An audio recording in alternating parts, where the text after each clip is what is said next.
Aujourd'hui, je le sais, le bac n'est pas loin. Je voulais vous proposer quelques citations qui permettront peut-être à votre copie de français de sortir du lot.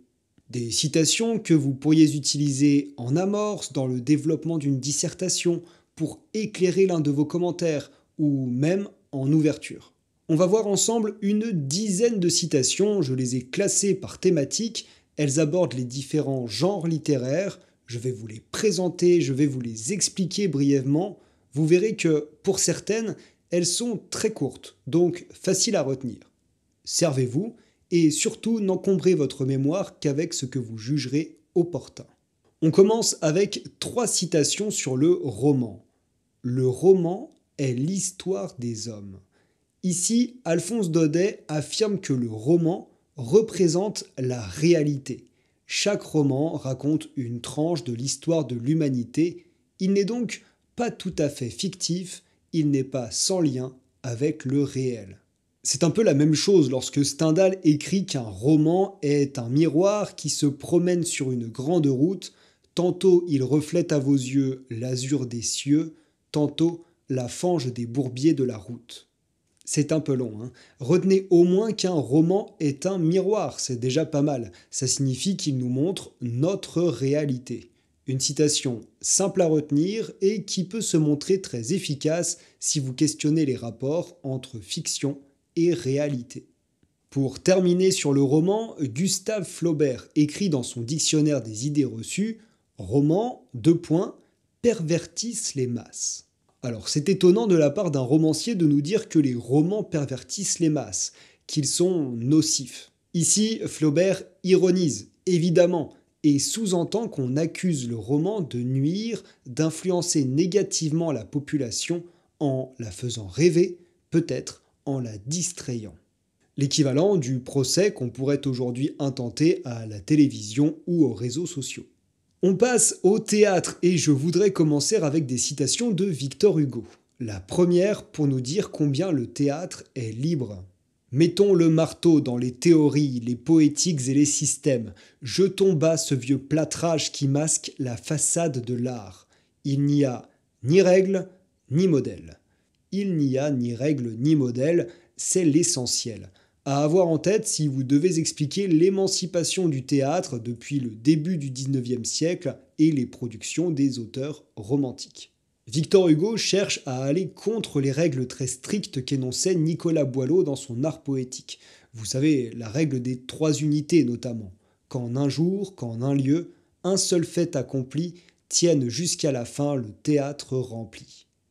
Concernant le lien entre théâtre et réalité, Hugo écrit aussi « Le théâtre est un point d'optique.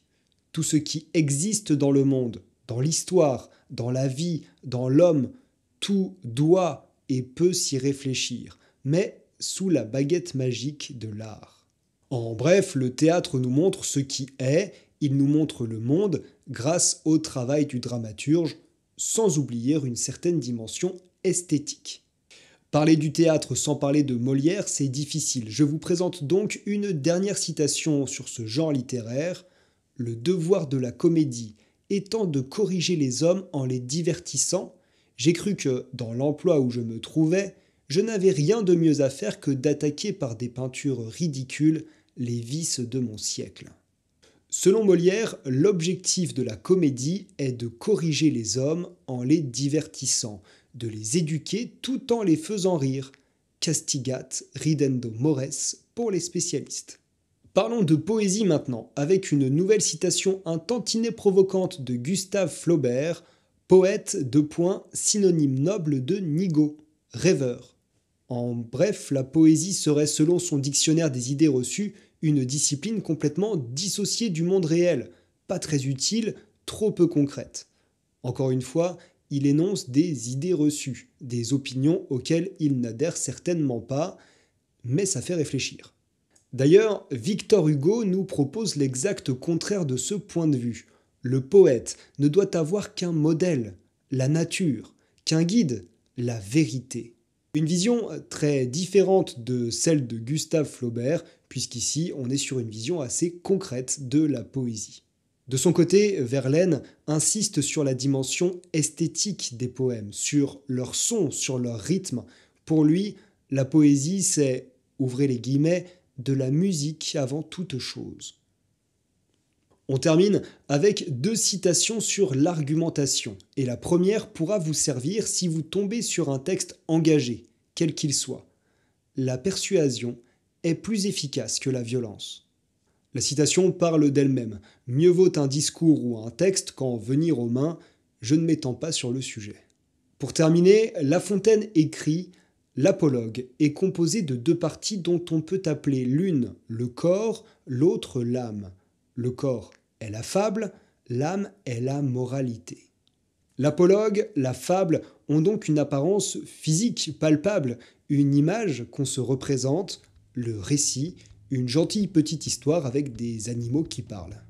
Mais l'apologue possède aussi une âme plus profonde, plus abstraite, qui anime, qui donne vie, la morale, le message de l'auteur qui cherche à nous guider dans la vie par le biais de ses textes. J'espère que ce que vous avez appris dans cette vidéo se révélera utile. Encore une fois, bon courage à tous pour vos épreuves et bonne journée.